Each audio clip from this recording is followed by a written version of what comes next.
Hey, hello, and welcome to the Hope Holders podcast. This space is for people who love someone who is struggling with addiction. I have a special heart for moms with addicted adult children, but we are trying to walk through that journey with faith and wisdom and honesty and community. So if you've ever felt torn between loving deeply and letting go, between trusting God and trying to fix yourself for yourself what feels out of control, then you're in the right place. Here we talk about things without shame. We anchor ourselves in truth and we take small, faithful steps towards peace. So I'm so glad you're here. I'm your host, Julie Bonham Howard, and my heart is just to remind you that you can love your loved one fiercely without losing yourself. You don't have to have all the answers today. You just need a place to land and to breathe and be reminded that God is still at work both in your life and in theirs. So that's what we're here for. So thank you for coming. We have started, this is I think episode 8, and we have started talking about building our support system. We're going to do about 4 episodes on that, and then we're going to move into some of our own recovery work. But today we're talking about building those support systems again, and we're going to talk about who should and should not be on that support system on your team. Your accountability team is what I call it. So we're going to talk on who should and should not be on that team. And not everyone should be on your support team. Some people love you deeply, but they may not be equipped to help you handle addiction. Um, Support teams must include, your accountability team must include people who know the truth. That means they're good, godly Christian people that know the word. They stay calm in chaos. You don't need somebody amping you up when chaos is going on. You need somebody that can stay calm and help you take the energy down a little bit, and somebody that can speak honestly with you. The right people don't tell you what you want to hear, they remind you of what's true. And that's what we're looking for in an accountability team. Proverbs 27:6 says, "Faithful are the wounds of a friend." So let's talk about who should not be on your accountability team. So you do not want somebody, one of the reasons that I wanted to start this podcast is a lot of churches are not safe places to talk about this stuff. It's kind of a taboo subject, and there can be judgment, and there can also be really bad advice given that may sound holy but doesn't really work. There's a lot of preconceived notions about what addiction is and what you should do about it. And, there's just a lot of bad information out there and a lot of bad people that have a bad preconceived idea of what's going on that is not helpful to you when you are trying to love someone in addiction. And then too, I've talked to a number of people about be careful who you talk to. If you have someone that loves you very deeply and feels very protective of you, you have to be careful what you share with them. I know I have, for instance, my husband. When I was having issues with, when my kids were having issues, or my daughter specifically was having issues, I knew, and we were together, we were a team, and it's not that I didn't talk to him at all. But with the really hard, when I was really hurt, really upset, that sort of thing, I went to my girlfriends instead because he is a protector. And because he is, as a protector, he can also be a fixer. And so the more if I talked to him about it, it was going to get him riled up. And he was going to go into protector mode and he was going to try to fix it. And, when he's riled up like that, his idea of fixing it is just going, scorched earth. And so I had to be careful about not processing that type of emotion with him to not blow the situation up any worse than it already was.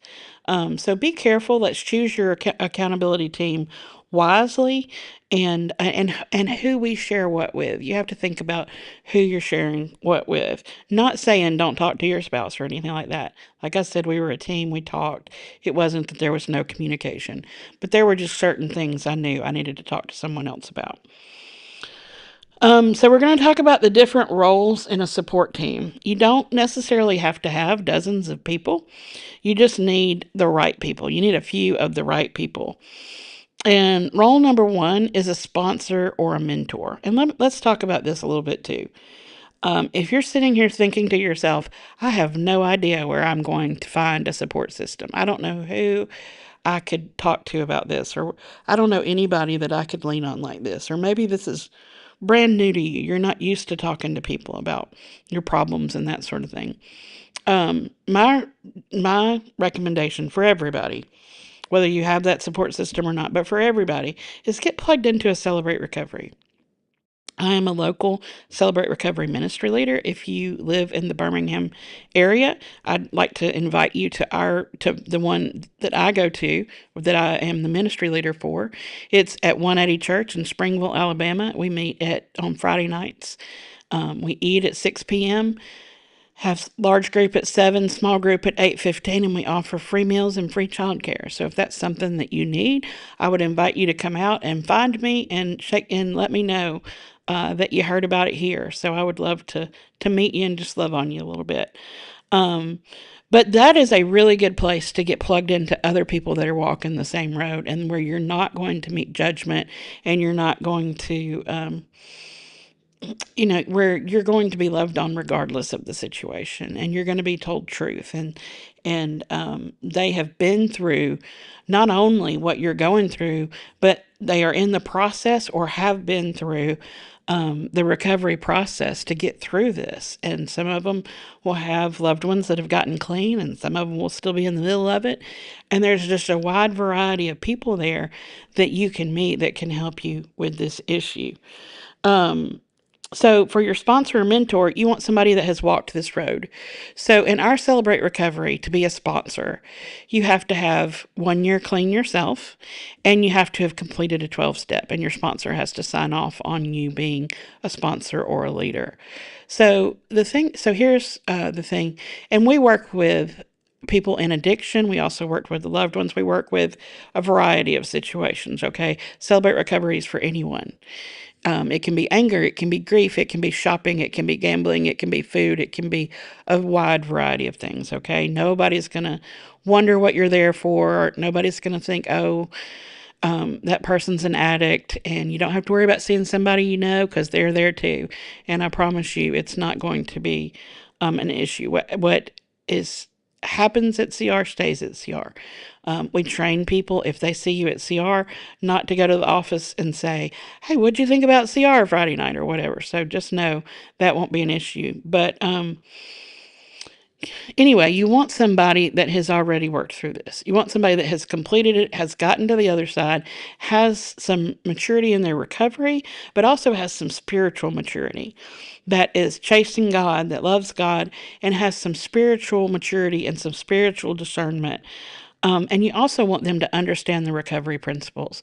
That's why we require that they go through the 12 steps. There are a lot of really good people in our church that don't attend CR, and they are very wise. They have a lot to offer. We do not generally put them on the sponsor list because we want somebody that understands what it feels like to go through all these steps. So you want somebody who understands recovery principles, because whether you know it or not, you're going to be in recovery yourself. Your loved one is going to go through recovery when they decide they won't help, but you're going to go through recovery as well, whether you call it that, whether you go to meetings or not. If you're going to get well through this process, if you're going to heal, you're going to do some recovery work. So, somebody that understands recovery principles, and someone that can guide you, someone that can point out the potholes and the landmines and the things that you may not see otherwise. They often go to programs like Celebrate Recovery. Two of the other programs for people who love those in addiction is Recovery Alive and Al-Anon. Both of those are great programs. Recovery Alive is Christian. Al-Anon is secular. Not that they're opposed to Christianity, but it's a secular program. And this is just somebody that has been there. They can guide you. They can give you assignments. Like, for instance, I met with a sponsee last week, and she's really bought into some lies that the enemy's been telling her since she was a child. And so one of the assignments that I gave her was to go through and take these core issues like the fear and the guilt and the things like that that are kind of holding her back, and to go find out what God says about those things, and go find out who God says she is, and have it on cards and have it available. You know, they say, scientists say, when a thought comes into our minds, we've got 30 seconds to take it captive. And so what we want to do is, in that 30 seconds, is take that thought captive. And instead of believing a lie that the enemy is telling us, we want to flip it on its head, and we want to believe a truth that we know from God's word. And so that's what that exercise was for. But they can give you an assignment like that and kind of walk you through that, or whatever it is. Titus 2:3-5 says older women are to teach what is good. I'm not sure that I like being classified as an older woman, but I'll take it. But it is somebody that has been there, done that, and can give you some wisdom and guidance. The other thing is, the next person on your account is an accountability partner. And that is someone who is going to hold you accountable. You've probably seen a common scenario where you see this is maybe people in your office go on a diet together. And so you hold each other accountable. You weigh in once a week. You share, like Weight Watchers, or you share your weight, or you bring your lunches together, or you go to the gym together, or you walk together, that sort of thing, and you hold each other accountable. So this is going to be someone who asks you, did you hold your boundary?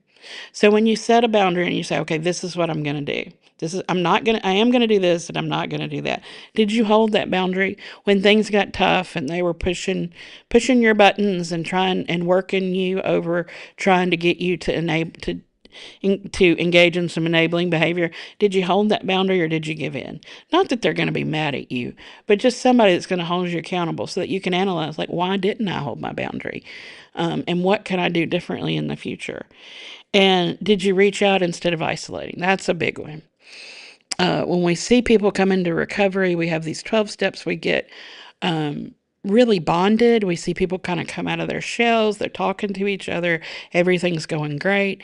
And then when something comes up, someone passes away, or there's a loss, or just life punches them in the face with something, we'll see them begin to isolate. And we'll know that that's when someone is in trouble, is when it's okay to take a day or two. Like a couple weeks ago, things were heavy. There was a lot of people confiding in me. I was carrying some heavy burdens, and I just took a couple of days to myself to sort of protect my heart and renew myself, and so that I could get back to work and help people. That's okay. But when you linger there and you're not taking calls, and you're not taking text, and you're not going to church, and you're not going to meetings, and you're not going to class, and you're not talking to your accountability team, that is a problem. And so accountability protects your progress. Wise voices protect you from making emotional decisions in painful moments.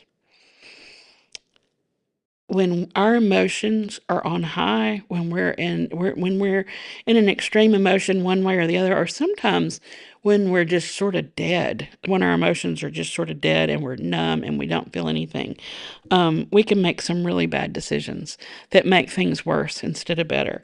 And so these wise voices protect you from making silly emotional choices in painful moments. They'll help you get through that painful moment, think it through, and help you make wise choices. And I always say to have accountability partners. A sponsor's great, but no one can be available all the time. As much as they may want to, my husband used to lead our introduction class, and he would tell people, when you get a sponsor, you can call them anytime, day or night, and they'll answer the phone. And I finally had to tell him one day, if you tell one more person that, you're going to be sleeping in the doghouse. Because sponsors have to have boundaries too. I have sponsors that, they get up early. So they say no calls after 8 or whatever. And that's perfectly fine. Nobody can be available to you 24 hours a day. But when you have multiple people, you can generally find somebody when you need somebody. So That's a part of the accountability process too. Proverbs 11:14 says, "Where there is no guidance, a people fails. A people falls, sorry. A people falls." Without guidance, it's going to be really hard to get through. You're going to cater to your emotions. You're probably going to hurt your loved one and yourself, and it's going to be longer and it's going to be more painful than it needs to. So, we're going to work on getting you some sponsors and accountability partners. Or a sponsor and some accountability partners. The third segment of people that you need is prayer warriors. Some people are not advisors. Okay, they don't have it's not in their nature to sit still and listen. It's not in their nature to give wise advice, but they are powerful intercessors. Do you know people like that seem to have a direct line to God? I know my Uncle Gary was one of those people. He just had a direct line to God. You could ask him to pray for something. You better know that you want what you ask him to pray for, because it was coming through. But he just had a direct line to Jesus. And we all know people like that. There are some people that are just powerful prayer warriors, and you're going to want them on your team. Not to say that they can pray and God will just instantly fix things by any means, but it just helps God be present in this process, that he can be with them and he can be with you, and he can comfort and he can guide and he can work in the situation for everyone's good, and especially for his glory. So these people can help you fight spiritual battles. Like when you're up against something, when you've got a court date, your loved one has a court date, or they're going to rehab and you're worried, they're struggling, you're afraid they're going to leave, or you're afraid they're going to relapse, or they're homeless and you're afraid that something bad's going to happen to them. These people can help you fight spiritual battles. And they can pray when you're exhausted. I know when I was going through this, there were times when I could not pray. And that's not like me, but I could not pray. I just didn't know. I was so tired, I didn't know what to say. And I really had gotten to the point where I wondered if God even heard me. I know, and when I'm in a good state of mind, I know that God hears me. But I was so exhausted, I was really beginning to wonder. They can also speak hope over your situation, because that's what we need, is some hope. That is without hope, all is lost, and that's why we call this the hope holders. Your loved one, they are in a dark place. They are being consumed by addiction. They probably don't feel themselves like they can get clean. They don't know what to do next. They don't know. They're overwhelmed with all of it and don't think they can dig out of it. And that's why I call this the Hope Holders podcast, because we are going to hold out hope. We're going to fight this spiritual battle, and we are going to hold out hope for them until they can hold it for themselves. So it speaks hope over your situation. It helps you hold on to that hope. It helps you cling to that hope. And then by praying it, we can ask God to reach through that cloud of darkness that's surrounding them, the deceived thinking and all of that, and ask God to give them a moment of clarity where they have hope. So that is of the utmost importance. So when addiction brings chaos, your support team brings clarity. And I don't know about you, but I need a lot of clarity. And I know that they do. I knew that my daughter did. Addiction has so much control over them and has them so deceived that over and over, we have testimonies every other week, over and over and over again. The people that give testimonies that came out of addiction, they talk about this one moment where it's like the curtains open and they could see clearly again, just for a moment. And so, bringing that clarity so that they can see the truth, that they can see that they're loved, that they're not abandoned, that they can see that they have hope, that there's help available for them. That is what you want. That's what we want to be praying for. James 5:16 says, "The prayer of a righteous person is powerful and effective." So find you a prayer warrior. Find you one of those people with a direct line to God and ask them to pray for you. And somebody that will actually do it, not somebody that'll say yeah and then not do it. Those people that are prayer warriors that will get on their knees and go before the Lord for you and your situation. So after talking about all of that, I want you to write down 3 names. Someone for wisdom, someone you think might be a good sponsor. If you haven't gone to a meeting, and it could be also a mentor. If you can't get to a meeting, I strongly suggest, if you can, get to Celebrate Recovery or Recovery Live or Al-Anon. But if you can't do that and you can't find somebody that's been through this exact process or this exact thing, find somebody with a lot of wisdom that will listen to you and not judge and will guide you through this process. And then someone for accountability. And with this, I recommend getting a team, getting 3 or 4 people. I have a group text with 4 other women, and we text every day and we hold each other accountable. And then someone for prayer. Who is that prayer warrior that you were thinking of? Who is it that has the direct line to Jesus or to God? And find that, think about who that person is. Start with those 3, and then your team will grow over time. We're going to talk next week about how to ask them to be a part of your accountability team and what that would look like. But for now, just identify them, pray over it, and maybe have a conversation with them if you like. You don't have to navigate addiction alone. God often answers our prayers for strength by sending people. So we want to encourage you to reach out to people and to take advantage of that gift that God will give you. Before we wrap up today, I just want you to know this. If you're not alone on this journey, even on the days that are confusing, are overwhelming, and are isolating, you are not alone. And you don't need to be alone. You have people that will come alongside you and walk this journey with you. If today's episode stirred something in you, I want to invite you to sit with it for a moment. I want you to open the Word. I want you to put on some praise music and just sit with God for a moment and ask Him to minister to this part of your heart, that loneliness, that isolation, and ask God to show you who would be good for your accountability team. If you'd like more encouragement and practical, faith-centered, Christ-centered resources, I have a website for loving someone in addiction. It is www.alovelikehis.com. Lots of articles I've written. And also, when you go to this website, there'll be a little circle that pops up. If you put your name and email address into that, I've written a workbook that we will send you for free. It is the Surrendered Yes and the Sacred No. It just helps you kind of walk through surrendering our loved ones to God, and then help setting healthy boundaries and going about our own recovery. So if you're interested in that workbook, just go to that website and sign up on that ad. If you need prayer, if you don't have that person yet in your life that has that direct line that will pray with you, we offer a prayer line that you are welcome to call, and someone will be happy to pray with you. Just call the number on your screen and tap into that resource. And I hope that brings you a lot of hope and a lot of comfort on those nights that seem to be so hard. This podcast is produced through BGTV Studios. It's a Christian network that produces and supports podcasts like these. I think there's 53 of them now, but they just want to get the word of Christ to as many people as possible, and they are working hard to do that.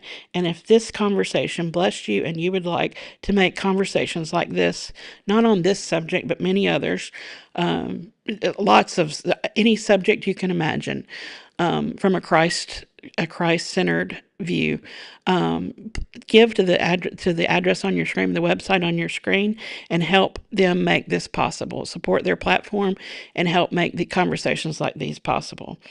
We genuinely hope that this has helped you today. I hope it has encouraged you to draw close to Jesus, to begin thinking about your accountability team. Again, we'll talk about how to set that up next week, and I look forward to hearing from you. God bless.